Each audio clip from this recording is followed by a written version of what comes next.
All right, let's go ahead and get started. Welcome, everyone. Good morning. My name is Chris Fair.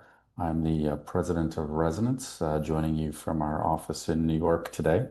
For those of you that are just joining as you're logging in, I've asked participants to pop in the chat where you're joining us from, just so as we go through and talk about the various cities, can maybe reference some of those. Great to see that we not only have attendees here from across the United States, but looks like Brazil, Norway, South Africa, Israel, many other people from Canada here as well. So we are focusing on US cities, but the methodology that I'll be talking about today is the methodology that we apply as we look at our World City rankings that'll come out in the fall. So welcome and appreciate you taking the time to dive into our discussion here about what it is that shapes the performance of cities and how we develop that methodology. And I'll walk through some of that in kind of a high level, but then really want to spend some time as we think about the secrets of America's best cities isn't so much the secrets of success, but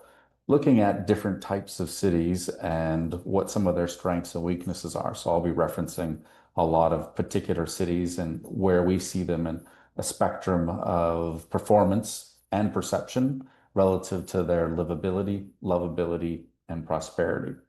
So let's dive into it. As I said, I'll talk briefly just about the approach and methodology. We'll go through the factors that are used in the rankings, why we chose those factors, briefly speak about some of those, and we'll get into some of the high level results from the rankings. Of course, the report's been out for a few weeks from now. You can go to worldsbestcities.com or bestcities.us if you want to directly access the US report. And it'll have all of the rankings, all the information that's available. From there, once we've gone through all of the data, the results, I'll really want to spend some time on what are some of the key insights. How do we take all of this data and develop some takeaways from that? And I'll be sharing kind of three key insights that we've developed out of this year's data. And then we'll spend some time just on Q&A. So if you want to pop in, there's a Q&A function in Zoom. I'm sure you're all familiar. Feel free to put those questions in as we're going through the presentation, and I'll get to those towards the end, and we'll have some discussion. In the meantime, feel free to chat with each other in the chat window. As I said, if you're just joining us, pop in where you're joining us from, so we can kind of get a sense of the full spectrum of participants that are with us today. So let's get started. First, just by way of introduction, if you're not familiar with Resonance, we are a firm that focuses entirely on thinking about places, creating transformative strategies, brands, and campaigns that attract talent, visitors, and investments to countries, cities, communities across the United States, Canada, Europe, and beyond. So everything that we do in our work is really thinking about the connection between people and places. So our work as placemaking and marketing experts really falls into four areas. First, research, which is really what we're diving in today, looking at our approach to benchmarking the performance of cities. We use a lot of those insights and the data in our approach to understanding places to create development strategies and plans for sustainable urban development, whether that's tourism development, economic development, or real estate development. And then we also work with countries, cities, and communities to help tell their story through branding and communications to get that narrative out there. And we'll talk a little bit about why both sides of these, as it relates to the performance and the product of a city, is as important as the perception and the relationship between the two of those. Our goal at Resonance, when I started this firm 18 years ago, really was to help places realize their full potential. And when we think about potential, that really is around three areas or three lenses. How do we make places more livable? How do we make them more prosperous? But also at the same time, how do we make them more lovable? Which is a term that we and a few others have coined and used to think about the intangible quality of place. And I'll talk a little bit about what that is and how we measure that here in a moment. Our work takes us, around the world to cities across the United States, working in many different kinds of places, from entire countries to cities to business improvement districts to individual real estate developments. And through all of these projects, they're all very different places. But the question that we have always found, and as we addressed in why we created the best cities methodology in the first place was trying to say, well, how do you benchmark the competitive identity of a place and understand its strengths and weaknesses, not just from a quantitative perspective, but also from a qualitative perspective. And that really depended on what your lens or point of view was and how you answered that question. If you were looking at it as a place to live, there would be a certain set of criteria that you would consider important in evaluating a city or a community. If you were thinking about it as a place to visit, you might have some different criteria. And then if you were thinking about it as a place to do business, there would be some other factors that would come into play.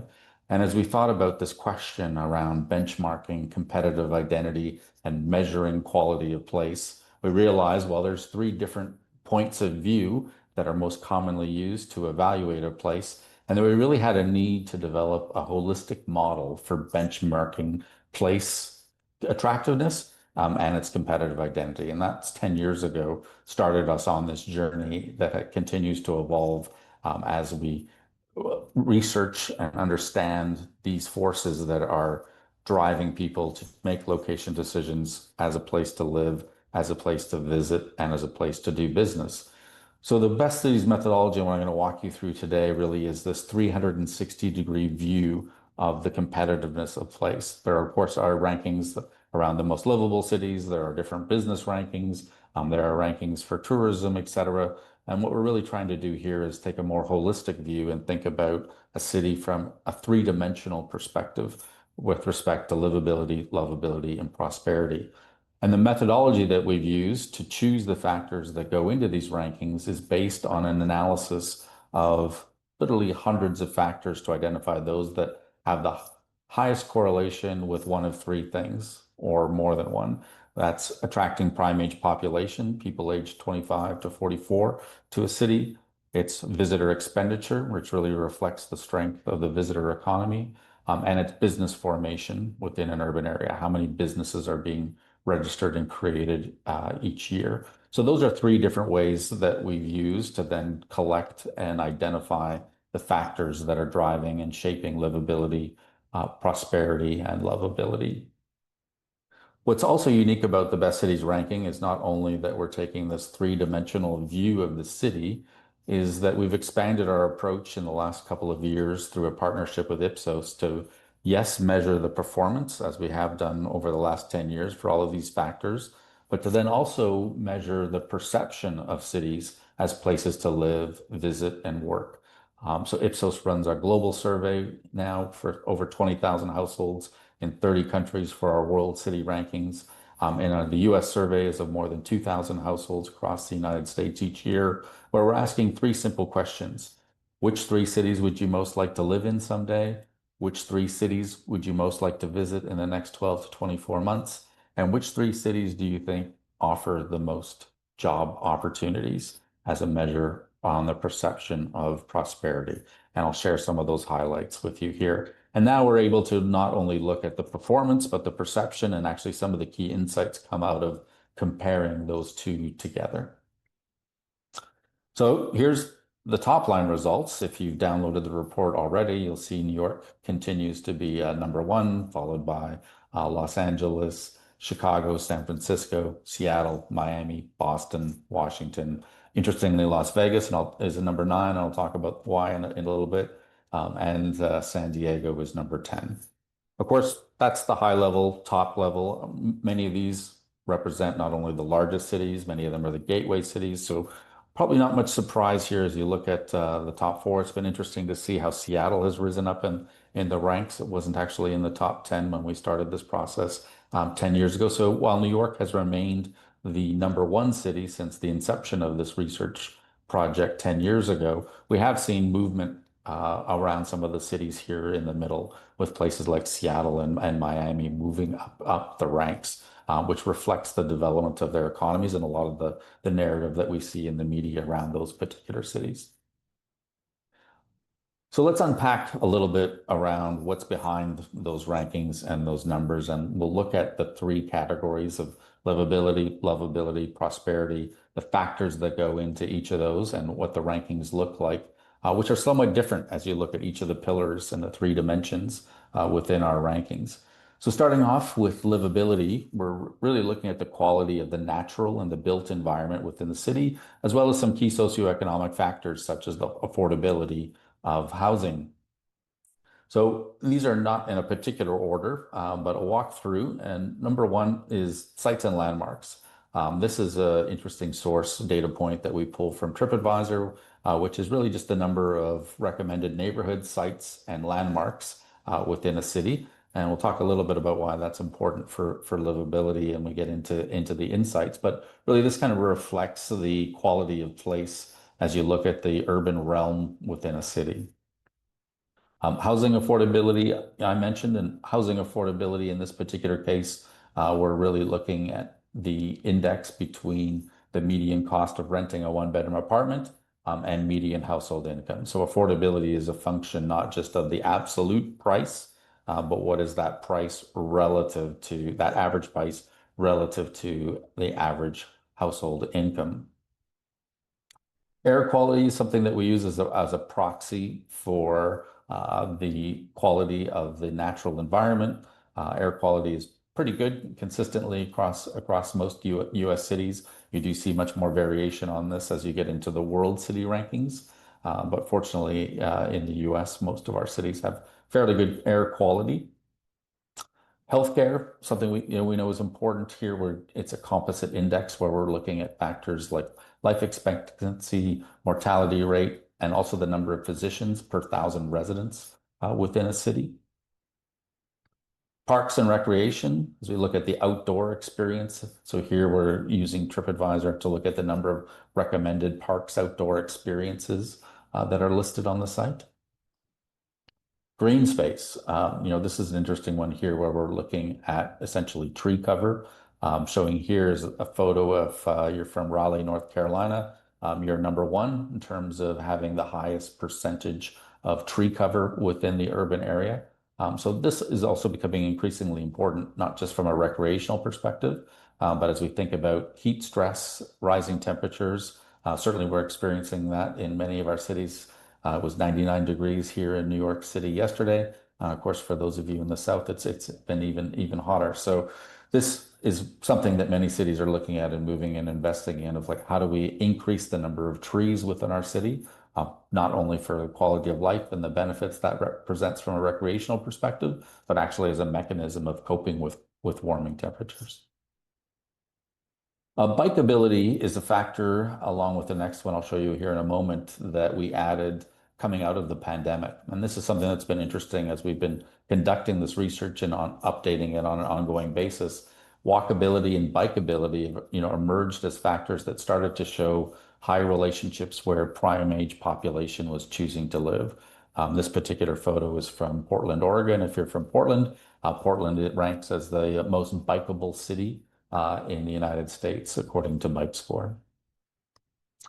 Next, as I mentioned, is walkability, and Walk Score really measures the proximity to nearby places, how pedestrian friendly when you look at across the entire city, not just the downtown core, the proximity of residents and their ability to walk to conveniences, whether those are restaurants, shops, etc.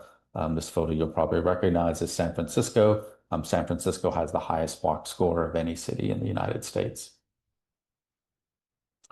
And the last pieces I mentioned is perception. So those are all data points. Many of them are user generated. So we have a combination of core statistics that we're pulling from sources like US Census and OECD, and others are coming from sources like TripAdvisor that are generated by people like you in terms of your experiences within a city.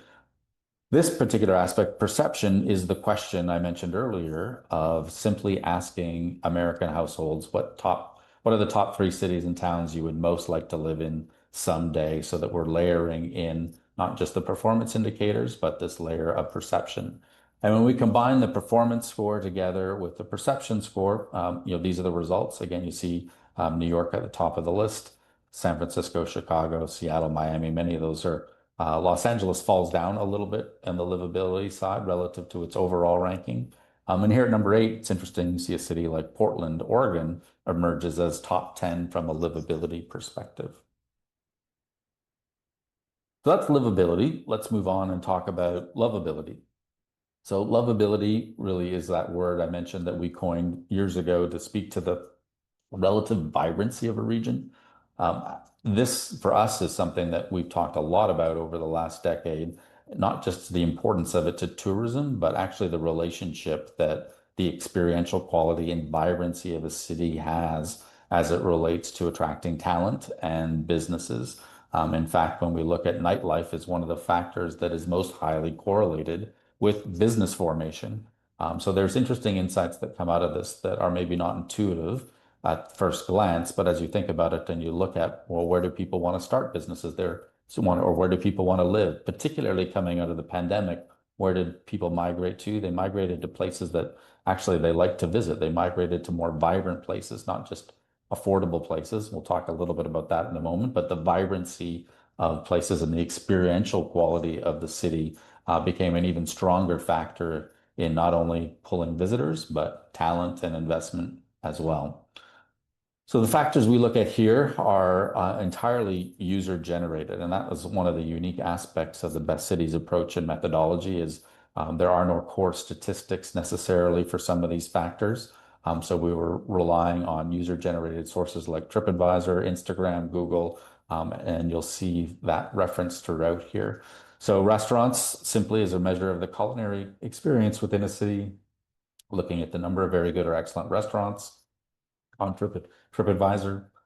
Museums reflects, obviously, as you would expect. Again, we're looking at those that are rated 4 stars or higher on TripAdvisor. Concert and events, also, and this is kind of a reflection of the cultural vibrancy of a city, and I'll talk about that in a little bit. Nightlife. Nightlife, of course, is changing, not just nightclubs, but we think about bars, pubs, comedy clubs, music, are all categorized within this nightlife section. Shopping, as I would suggest, or whether that's shopping malls, farmer market, department stores, factory outlets, is part of the vibrancy of a city. Attractions, this is zoos, aquariums, amusement parks, gaming attractions, which of course is why Vegas is #1 for attractions when you look at this data coming out of TripAdvisor. And then something that's quite interesting that we found and included, and I'll speak more on this a little bit, is some user-generated posts as it relates to the vibrancy of a place. So we look at the number of posts on Instagram, including reels that are geotagged to a city. We look at the number of Facebook check-ins posted by residents and visitors in the city. Of course, my daughter tells me that Facebook now is only for old people, so we're now including TikTok in our upcoming World's Best Cities rankings. So again, the data points change as society changes and evolves as well.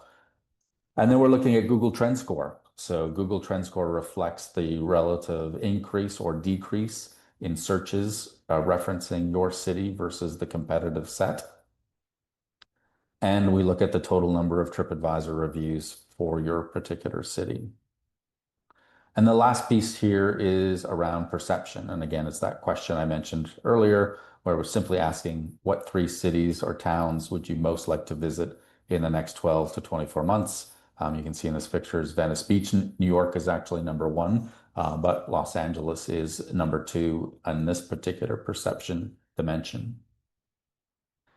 So when you add those up, when you take all of our performance metrics, you take the perception score, you balance them together, you get a slightly different.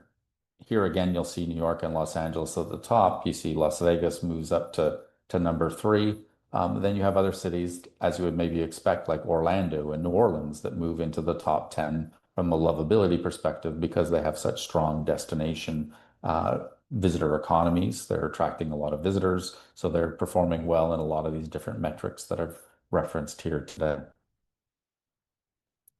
So our last section on sort of the methodology, and then we'll get into some of the insights, is around prosperity. So here it's quite an interesting mix of traditional economic indicators that economic development organizations would always be looking at, whether that's airport connectivity, whether that's GDP per capita, employment, et cetera. But there's also some interesting qualitative pieces in here as well.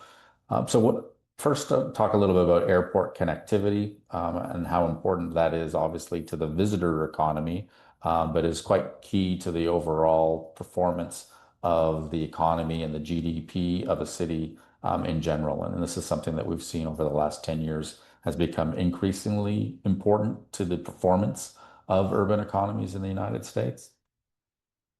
Second, we're looking at GDP per capita, just what's the per person value of output, how productive is that urban economy? We're looking at educational attainment. We all know that businesses, organizations are continuing to struggle to find talent. We'll see how the introduction and advancement of AI affects that in the future. But historically, businesses have migrated to and startups have formed in larger numbers where there is higher levels of educational attainment. We look at business ecosystem overall, and we use Startup Blink's ranking here to measure the overall quality, quantity, and state of a city's business environment. And those factors that are particularly important and contribute to the success of local startups. So this is an example where we're using a composite index produced by another source that's pulling together a variety of factors to create a ranking that we are then incorporating into our prosperity rank. Convention center, oftentimes, people think about this as being part of the visitor economy, and it's true. This is key to driving tourism, but there's also a strong relationship with the overall performance of a urban economy and urban region based on the strength of its convention center for, meetings, conferences, and events. And in fact, many of the things that happen within a convention center are much more tied to local community events, local business events, not just bringing in those national or international meetings and conferences that we typically think of as the role of a conference or a convention center. Of course, talent migrates, prime age population looking for job opportunities. There tend to be more job opportunities where there are more large companies. So we look at the number of companies with more than 1,000 employees that are headquartered in a city. We look at labor force participation. How active is the workforce within a city? If you're thinking about forming a business or setting up a headquarters, you're probably looking for employees. So labor force participation is an important consideration in evaluating the strength of one urban economy versus another. We do look at the unemployment rate of a region. Here you can see Madison, Wisconsin. Madison, Wisconsin had the lowest unemployment of any urban area that we looked at in the 2025 rankings. And we look at university rankings. I mean, universities are an important part of that talent pipeline. There are several different rankings. Here we've now created an aggregate score for the universities within a city using 3 different sources: U.S. News and World Report rankings, Times Higher Education rankings, and the QS Top University rankings. So we're amalgamating the 3 of those together to create an average score that then goes into our prosperity ranking. And then poverty rate. Poverty rate has a relationship to homelessness. We know this is increasingly a challenge for many of our cities and many of our urban areas, not just those gateway cities that we've traditionally thought about as having large homeless populations. We now see homelessness and poverty as an issue in cities across the country, and something that we're increasingly conscious of. So looking at poverty rate as a proxy for how well is prosperity being shared amongst residents within an urban area. And the last piece is our perception survey, where we are again from that survey, and the question is, which 3 cities and towns do you think currently have the best job opportunities? So you start to get, again, you see New York at the top of the list here when you combine the performance and perception metrics together, followed by Los Angeles, San Francisco, Chicago. So no real surprises there, but you do start to see other cities emerge here where you look at Dallas, Atlanta, Houston, cities that weren't in the top 10 from a livability or a lovability perspective emerge quite strongly from a prosperity perspective. So they're both performing well and they're perceived to have strong job opportunities. Interestingly, you see San Jose here, number 6. Actually, San Jose ranks number 1 for prosperity from a performance perspective, and that is Silicon Valley. So you can see it with all of the large tech conglomerates that are based there. the GDP that that's creating, the quality of the jobs, et cetera. You know, it is an economic powerhouse, but it's not perceived as such by many people, are not thinking about that as job opportunities. And I'll touch base on that here in a moment as we get into some of the insights and the takeaways from all of this data. So what have we learned? Let's unpack three particular insights that we'll dive into. Some are shorter than others, but I think it's important as you think about collecting all of this data. I always tell people that, you know, the rankings in and of themselves are entertaining. It's fun to debate, and we all will take issue with, we either like the rankings or we hate the rankings based on what we feel are the cities that we love or the cities that are best for us. And that's important to note that every person is different. Everyone has different needs, different desires, and you will have a different list based on the weighting and the criteria. This is a composite index that taking into account a variety of factors aggregated together.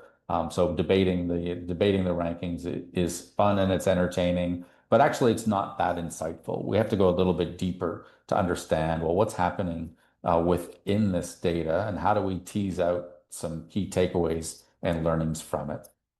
So first, I want to share with you, just if we start off at the high level and just looked at, we set all of the performance data aside and just looked at perception, which cities are being referenced, which cities are top of mind for Americans in terms of where they most want to visit, live, and work today.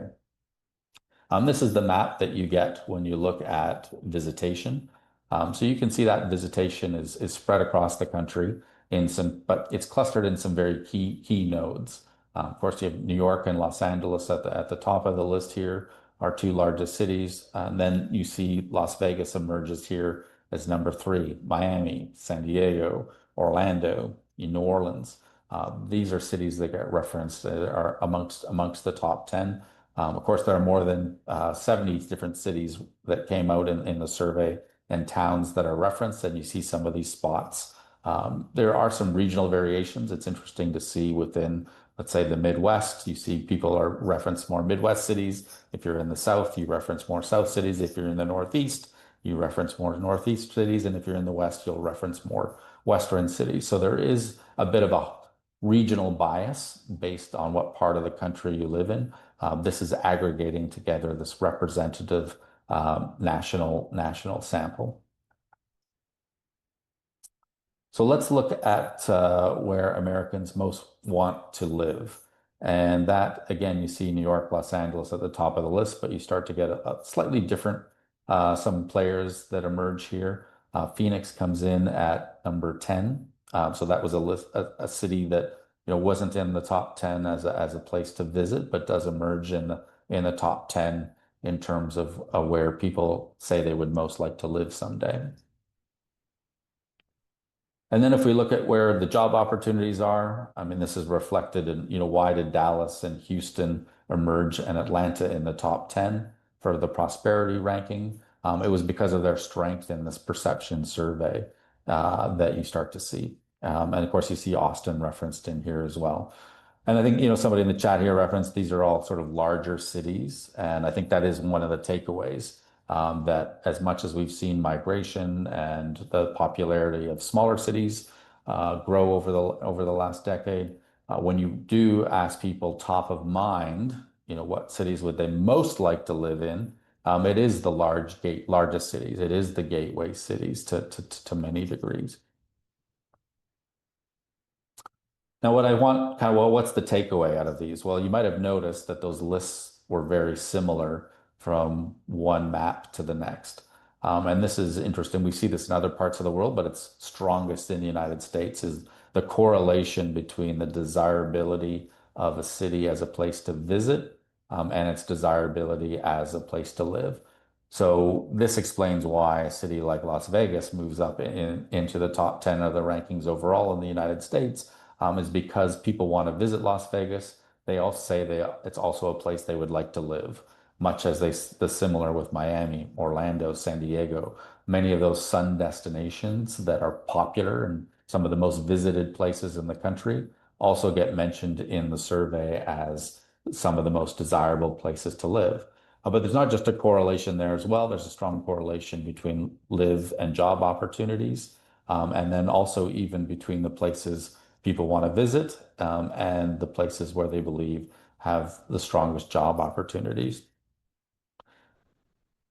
So this kind of the takeaway here as we think about the brand and perception of a place is that there really is a strong correlation between the desirability of a city as a place to visit, and we think about that as a destination, and how it's perceived as a place to work, and to live. And I think the importance there, really, when we think about destination marketing organizations or convention and visitor bureaus, I mean, their role is promoting the city. We think about the visitor economy as either a small or maybe a more significant part of the city, but it actually has a significant halo effect as it relates to how your overall city is perceived as a place for talent, and as a place for opening a business or investing in expanding a business. So let's look a little bit about, kind of the factors that we're also then saying, well, we wanted to look at our performance factors and see, well, which one of these have the strongest relationship with shaping people's desirability and the results that we're seeing in the survey. So we conducted a coordination analysis between the cities people said they wanted to live, visit, and had the best job opportunities versus our performance metrics to see which of these quantitative factors are most highly, hopefully, we can't say that they're causing the desirability, but have a strong relationship with it. And this is interesting, why you had sites and landmarks. We would think about sites and landmarks probably as being more destination assets that are important to the visitor economy. But actually, the number of sites and landmarks is the factor we saw has the highest correlation with the perception results in the survey. And that was followed second by outdoors, so parks, recreational activities, outdoor activities had the second highest correlation with the results that we saw in the survey on where people want to live. And interestingly, housing affordability actually shows a negative correlation. So those cities that have the most affordable housing were not coming up in the survey as it relates to livability. And that's an important takeaway we'll touch on here in at the end of this section. But I want to move on to just, lovability as we think about the vibrancy and how your city is perceived as a desirable destination. What are some of the factors that we can see that are important in driving or potentially at least correlated with shaping that perception of your city? Actually, Instagram, almost a linear correlation in terms of the number of Instagram posts for your city, and how it was ranked in the perception survey. And just behind that, number two was nightlife, and then number three was concerts and events. So this vibrancy that I talked about, with the importance that that plays, really is definitely driving and shaping people's perception of cities. And we can think about the role that social media plays in shaping perception is actually now much higher than some of the traditional channels that we would have thought, like mainstream media articles, guidebooks, etc., have all been replaced in terms of the power and their influence by Instagram.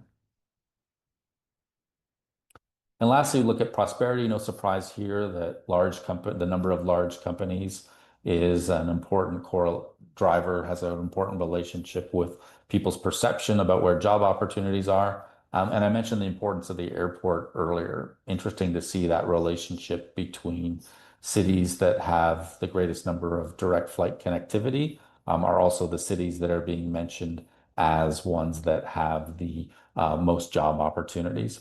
And then I spoke about the convention. This is a moderate correlation, but interesting to see, as I said, the convention center being not only important to the visitor economy, but actually has a relationship with the perception of job opportunities. And again, that's not causation. It's really just saying that these are factors that go together that are related to the overall potentially how your destination's perception as a place to work and job opportunities. So I think one of the takeaways here when we saw some of the livability is looking at those things that have negative correlations are important as well. So we know that many people have moved to more affordable cities, particularly when they were able to work remotely in the pandemic. But affordability in and of itself doesn't improve the perception, reputation of a city. So affordability, at the end of the day, we may choose to move to a city that isn't one of our top three cities because of a job opportunity or because of more affordable housing. There was a comment here in the chat. Yes, looking at what people say versus what people do are two different things. But it is important, I think, to note that affordability, being cheap in and of itself, is not a way to build brand and reputation for your particular city. So the last section I want to get into, and then we'll jump into the Q&A, is looking at this relationship between the data we collected on the performances of these cities in these three different areas and how they were perceived and where those are aligned and maybe misaligned.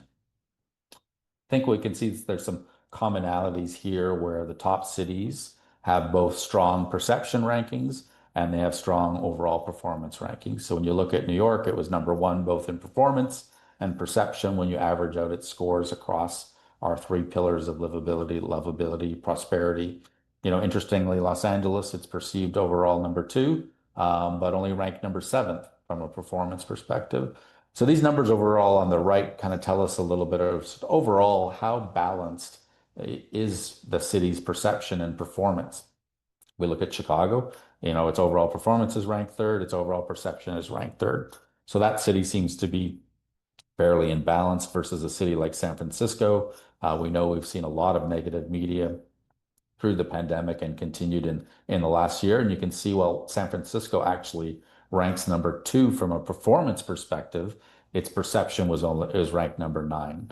So there's a bit of a dislocation there between how San Francisco is perceived and what it's actually delivering on the ground within the city. And you can see some of these others that stand out. Washington, D.C. is performance is number four, but its perception is only 15th.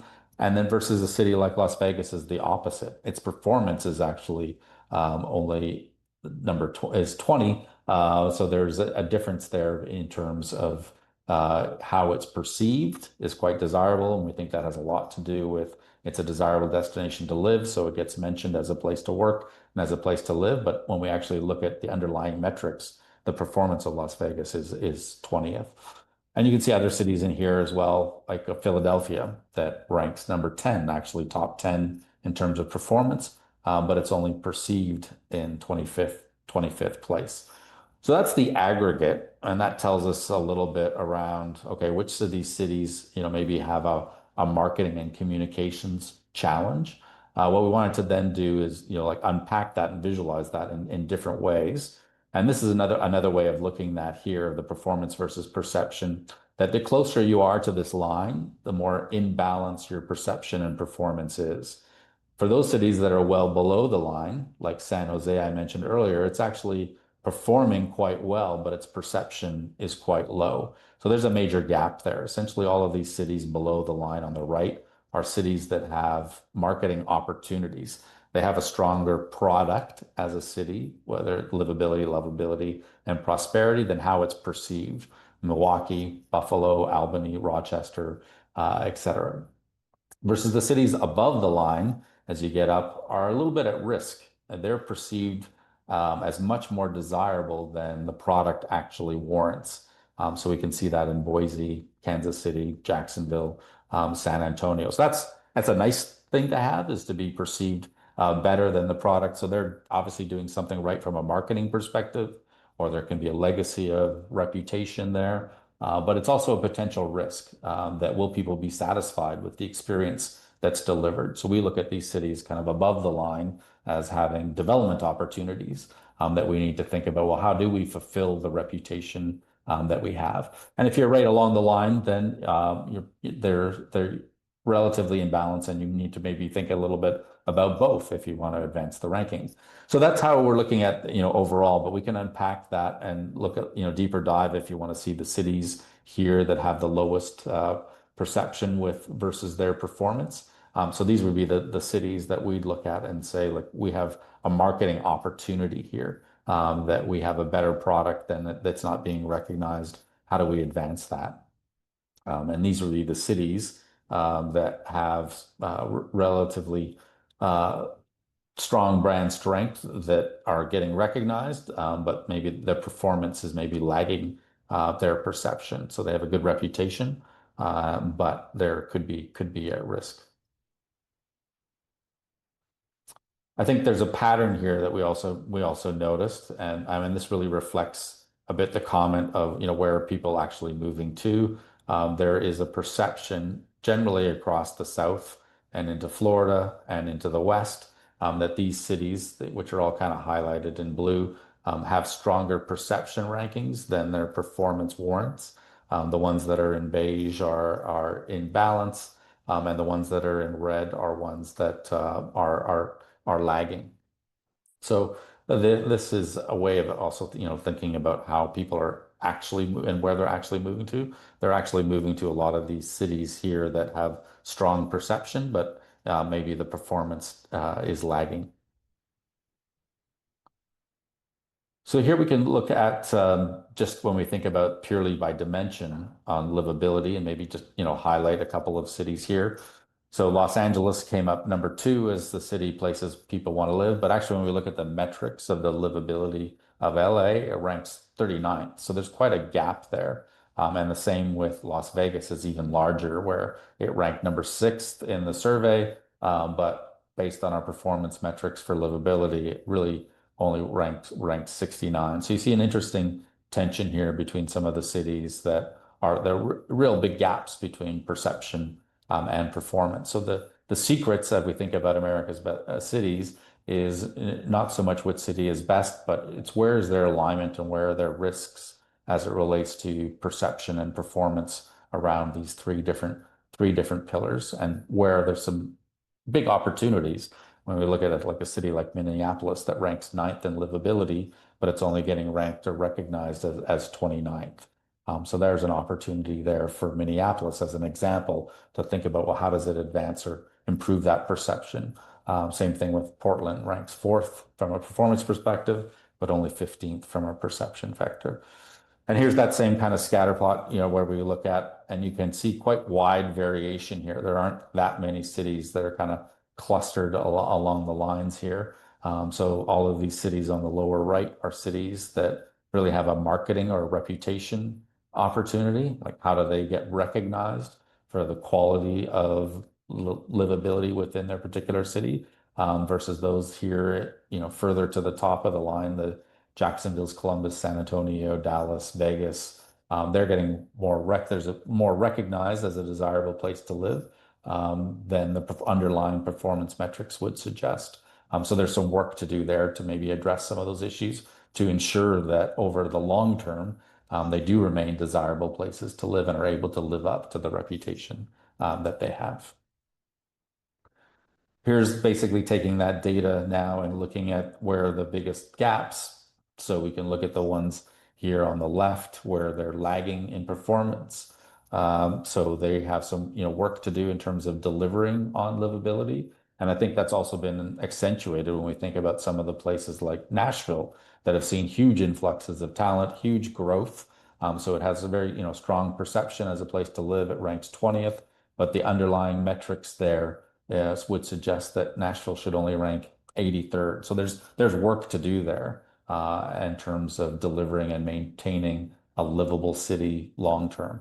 Versus we look at the cities, on the right, they're actually quite livable. They excel. We can think about, whether that's Salt Lake City, for example, ranks 15th from a performance perspective, but it only ranks 47th from a perception perspective. So these are cities really that are cities of opportunity as it relates to whether you're St. Louis, Rochester, Milwaukee, Salt Lake, Albany, Fayetteville, Buffalo. There's a story to be told there that we did, and that's really more of a marketing and communications challenge. When we look at the dimension by lovability here, there's actually less dislocation. So Americans are pretty good judges of the lovability of a city. So we don't see too many, other than maybe something like Houston stands out. That Houston ranks seventh from a lovability perspective, but its perception is only ranked 20th. So Houston's a great destination, great city. We needs to get that word out as it relates to help communicating to people the quality of the experience there. But you can kind of see that here, again, we don't see as wide of gaps. There are a few outliers, like Tucson and Indianapolis would be examples of two cities that are great destinations that aren't getting that recognition in the perception survey. But for the most part, most of our cities are pretty well aligned on the spectrum, and you only have a few outliers. So we seem to be better judges of the quality of place, the desirability of a place to visit, and the underlying metrics seem to back that up. Here we can kind of see where there are some outliers, a few gaps that you wouldn't have seen. Colorado Springs being one of them. If we look at Colorado Springs as a place from a lovability perspective, it ranks 36, but it only ranked 80th in the survey. And you can see Louisville, Indianapolis, and Tucson, I already mentioned. So these are cities of opportunity that really are great destinations, but they aren't getting that recognition at the national level.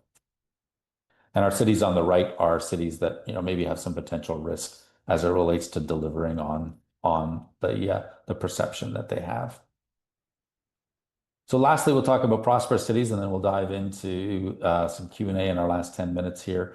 Again, there are some significant variations. I mentioned San Jose earlier. Actually, based on all of the underlying metrics for prosperity, San Jose ranks number one, but it's only perceived as 29th at a national level. And that may reflect the fact that San Jose and Silicon Valley, being very tech focused, doesn't have the breadth or broad appeal to a variety of different types of occupations, so it isn't getting picked up there. Maybe one potential explanation there. But we do see other cities have kind of the opposite, where Miami is perceived as the 11th best job market in the United States, but from a underlying prosperity perspective in our analysis, only ranks 22nd. It's not a huge gap, but you can definitely see that there are some gaps there. And again, we can visualize that here and see that those cities that are below the line here, from an economic development perspective, they have a story to tell. Durham would be one of them that has really strong underlying prosperity fundamentals, but isn't getting mentioned in the survey. And that could be for a variety of factors. Perhaps it's as part of the research triangle and its proximity to Raleigh. Raleigh is getting more of the credit, but there's a story to tell there. Same thing with Bridgeport, Rochester, New Orleans, Cleveland, St. Louis. So you do kind of see some patterns here where some of these cities were on some of the others as well that were underappreciated for other categories, not just prosperity. And then we have some others here, above the line that, maybe potentially a bit at risk, but you can see there's many more that are here towards the bottom. And here is the summary of those when we look at that. Provo in Utah is one that only ranks 80th perception, but from a fundamental perspective, when we look at all the performance metrics, it's 29th. So there's a big gap there. Durham, I already mentioned. San Jose, I already mentioned, but there's Oklahoma City, St. Louis, Syracuse, Baltimore. Quite a few cities here that have really strong economies. Our director of research called them really stealth job markets, that there are real pockets of opportunity within these cities. They just need to get that word out. And whether that's at a mass scale or whether it's targeted to specific sectors, that's all needs to be part of their economic development strategy. And here are the cities on the right. You can see that there are some here where perception is ranking, ahead of performance. So we would be looking at, if we're thinking about, let's say, San Antonio, what's our approach to economic development there? How do we kind of close that gap? It's a good thing that we have strong perception. How do we make sure that we're delivering, and what are the policies, programs, and investments that should be prioritized to close that gap from a performance perspective? So I think, while the perception reputation of some cities lags their performance is one issue, and that's a marketing challenge. There's others that are at risk of not delivering on their reputation. That can be more of a tourism development or an economic development challenge. These are really the two sides that we look at Resonance, in terms of thinking about both strategy development, and then thinking about branding and communications. So there's really three areas that we look at. One is taking the data I've given you today as really high level, but we will often work with cities to do state of the city reports, where we're doing a much deeper dive into the details and being able to understand what are the competitive strengths and weaknesses. Again, in this context, we're comparing across cities across the country. Some that will take a much more focused regional perspective to understand what are the strengths and weaknesses relative to a tighter competitive set. As I mentioned, for those cities that maybe have strong perception but are lagging from a performance perspective, that's where we're thinking about economic development strategies, tourism development strategies, urban development, downtown development strategies. How do we deliver and improve on our performance to be more competitive? And then for those cities that I've mentioned that, maybe they have a strong product and they do have performance, but perception is lagging, we're working with them to help tell their story, and build that awareness, whether that's for around livability, lovability, prosperity, or all of the above. So if you've, for those that have stayed here till the end, I'm going to give you my email address. And if you're interested for your particular city, we can do a little bit of a cut of this data in about 30 minutes and unpack some of the strengths and weaknesses and what did we learn for your particular metro area. We have data for every city over 500, every metropolitan area for 500,000 or more. Of course, we can do custom projects for smaller cities as well. So let's dive into the Q&A. I think if there's been a couple of comments in the chat, but there are some here. We have quite a few questions in the Q&A. There's one here from Jeff about cities safety a factor. Safety is a factor that drives perception, and we have had it in the rankings early on. But what we've learned over time is that safety is not driving destination selection. Safety is actually something that you think about much more once you've decided on a metro area. Things like safety, quality of schools determine what neighborhood you live within a city, but they're not determining location decisions as, am I going to open a business in Miami versus San Diego? It's much more about where within those cities will I live once I've decided on that as a location. So we don't include safety and crime rates within the rankings. It's something that we will look at as part of a custom analysis. Hannah has a question here about the sample size for the research survey.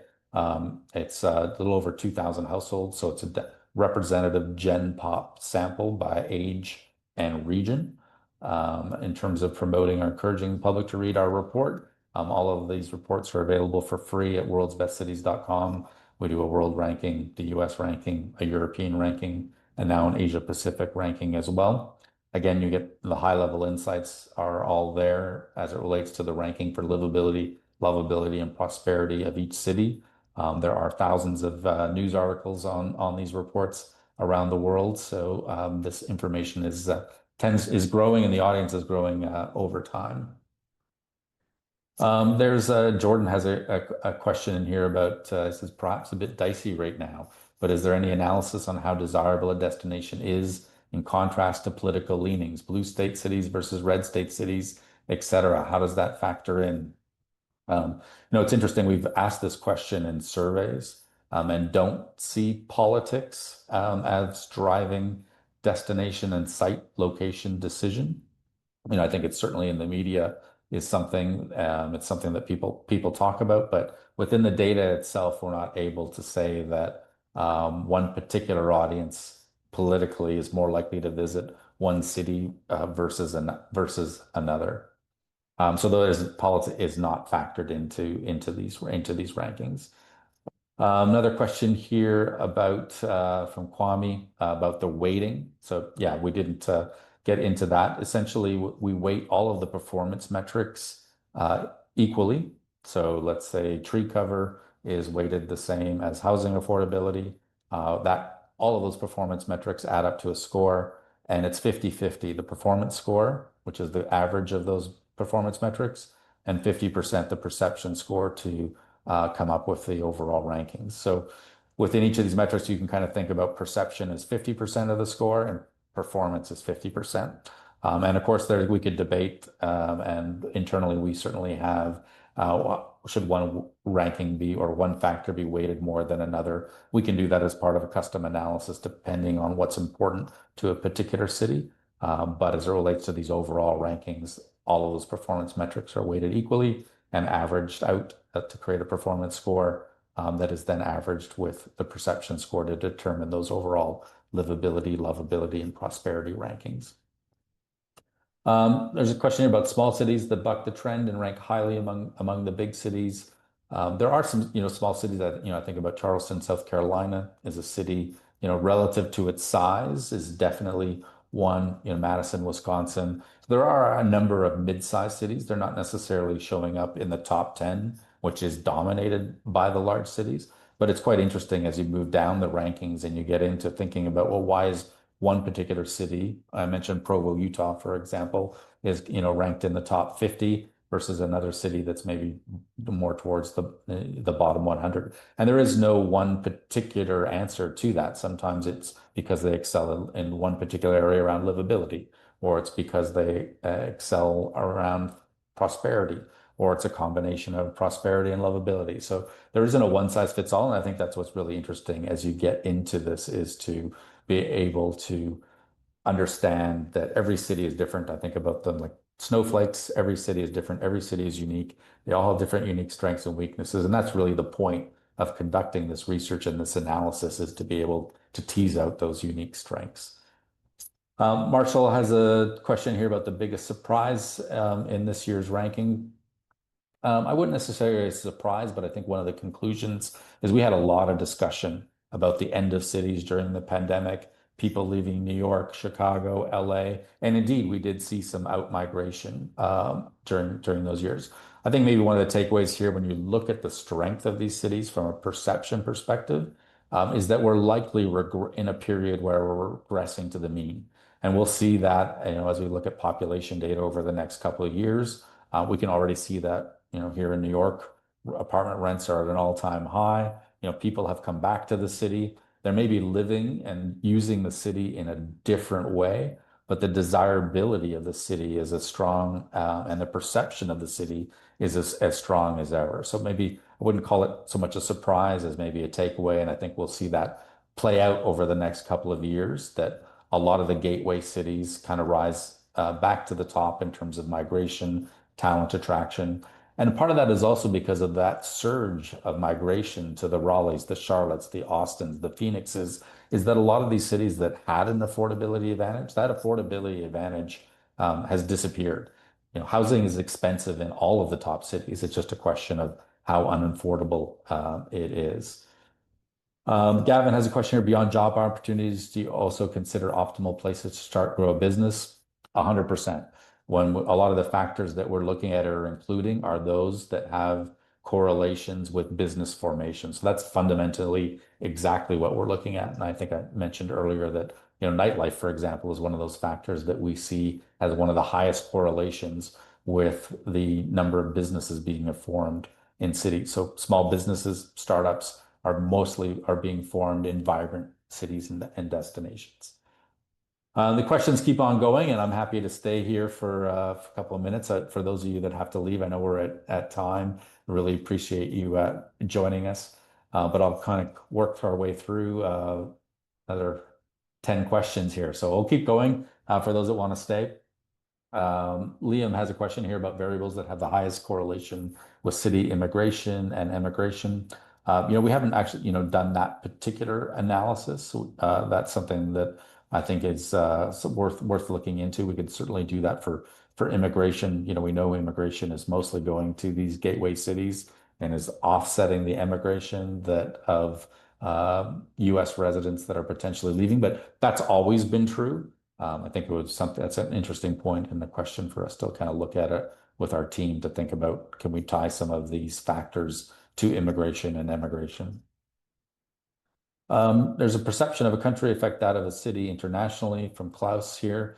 I think there is no doubt that there's a relationship between the country and the city, but not as much as we might think. And that's something we talk a lot about in our world city rankings. And we do look in our survey perception of countries versus perception of cities.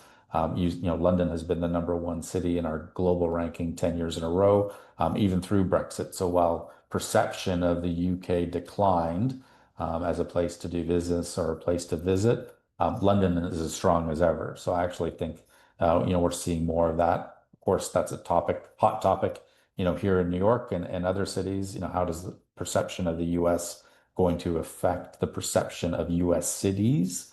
I don't think there's a lot of effect from perception. There's a lot of effect from actual delivery and action. If I believe it's hard to get into the United States, I may choose to travel, even though I love New York or I love Los Angeles or Miami and would like to travel there.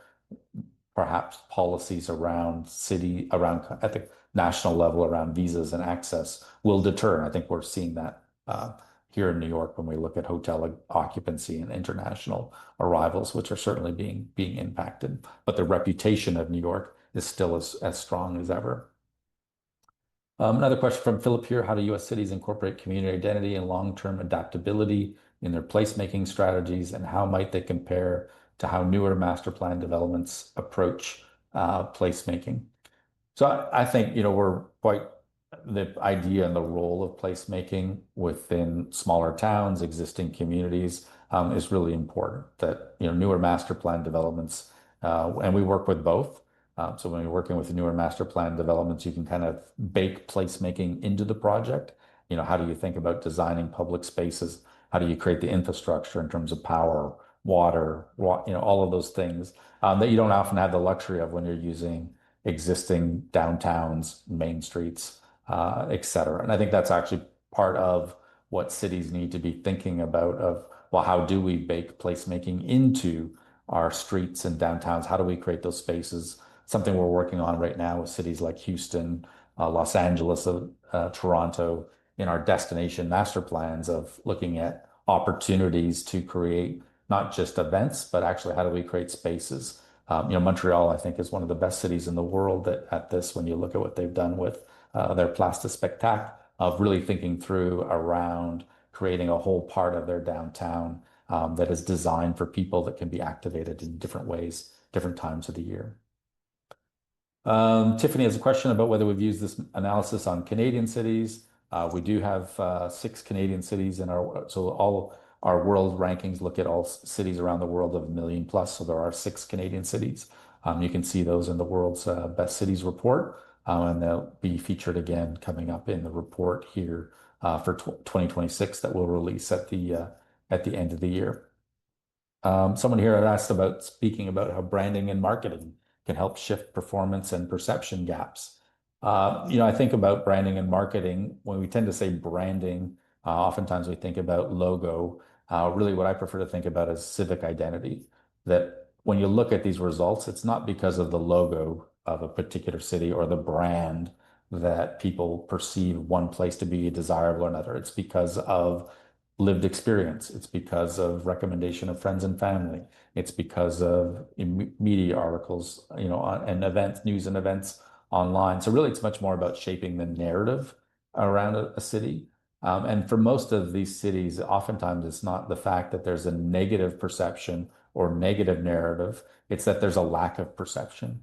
And that's really our job to fill that in. And we've worked with cities like Brussels. We've recently launched an investment campaign for Baltimore with the Greater Baltimore Committee that's getting a lot of traction. And this is really just about defining the story that's authentic to that city based on the data that we collect, based on the aspirations of stakeholders, and communicating that across multiple channels, whether that's earned media, it's your owned media, whether that's shared media on social channels. And that's not a branding and advertising initiative. It really is a communications strategy. Another question here from Kwame about similarly within US city rankings, there are regions that don't perform well in the ranking. The world city ranking, cities, Africa, Asia, South America don't make the 100 list. Are there general trends that you see align in these cases? It's true that in the world rankings, we don't have any cities from Africa in the top 100. We do have a few from South America. We have a lot from Asia. There is readily admit that you'll see probably about 30 of the top 100 cities in the world rankings are American cities. So the methodology that we're using, the data sources we're using by using TripAdvisor have inherently had a Western bias because these are inputs based on looking at correlations of what's happening in American and European cities and then using American and European data sources. We're trying to remove some of that bias now by using Google more. than TripAdvisor and using Chinese data sources as well, like Ctrip. So that's helping us essentially try and take a bit more of a global view. But I think there probably will always be a bit of a Western bias, and there is a bias baked into every ranking. So we don't see ours as the be all end all. It's another point of view with some unique perspectives and data sources. But it's important to look at a variety of different perspectives as we think about benchmarking cities at a global level, particularly in the Southern Hemisphere. Is there a chance that a smaller center ever make number one in the rankings? Or is this reserved to the big cities in the US? There is probably not much chance that a smaller city makes number one in the rankings, or even any other city other than New York. And New York as a metropolitan area is so much larger, contains so many more things within it for a lot of the factors that we're looking at, that it's going to be difficult to displace number one. At a global level, we do see more movement. So when you look at, but again, it's amongst the largest cities, whether that's New York, Paris, London, Tokyo, Singapore, kind of jostling for that number one position. But as I said earlier, I think it's interesting to not so much think about how do we become a top 10 city in the rankings. It's really looking at how do we improve our position relative to our competitive set. So taking a finer cut. The overall rankings, as I said earlier, are entertaining, but the insights are when you take a much more focused approach to looking at your city versus those cities that you're competing with, whether that's for visitors, talent, or investment, and teasing out those insights to think about how do you improve your performance. And by doing so, yes, you may move up the rankings, but again, every other city is also competing for the same thing. So we're all moving forward and all competing with one another. So again, overall rankings not as important as thinking about the insights relative to your competitive set. There are somebody here asking if there are CEUs available for the webinar with AIA or AICP. That's a great question. The answer is no, but that's a great point that's been brought up in the past, and we are in discussion with some of those associations so that this can become accredited in the future. Another one here about private cities like Prospera, Tolosa, and do we work with them? We are not, working with any of those current new cities, and really those are not so much cities as they are master planned communities at a certain level. Hopefully, they'll think about and use some of the data and the insights that we have as it relates to what is important in terms of creating quality of place in the future. But yeah, we're not working on any of those ourselves. And then last question here, and then we'll wrap up, is are there any new cities trending given the differences in values, priorities, interests of Gen Z? I wouldn't say it's so much that the cities are trending, it's the factors that are changing. As I mentioned, walkability and bikeability is something that we added in the last couple of years. So with that, we'll wrap up. We'll be sending out a follow-up if you want to access a recording. I see that in the chat. That'll come out to everybody that registered, so you can access that. And again, you have my email address if you want to contact me. It's cfair@resonanceco.com. Happy to continue the conversation offline and have a deeper dive into thinking about the strengths and weaknesses of your particular urban region and how we might be able to help. So thanks, everyone. Again, especially for those of you that stayed we had a lot of questions. So maybe we'll have to book more than an hour next time. I know it's a valuable part of your day, and we really appreciate you taking the time to stay with us for all of this. Thanks.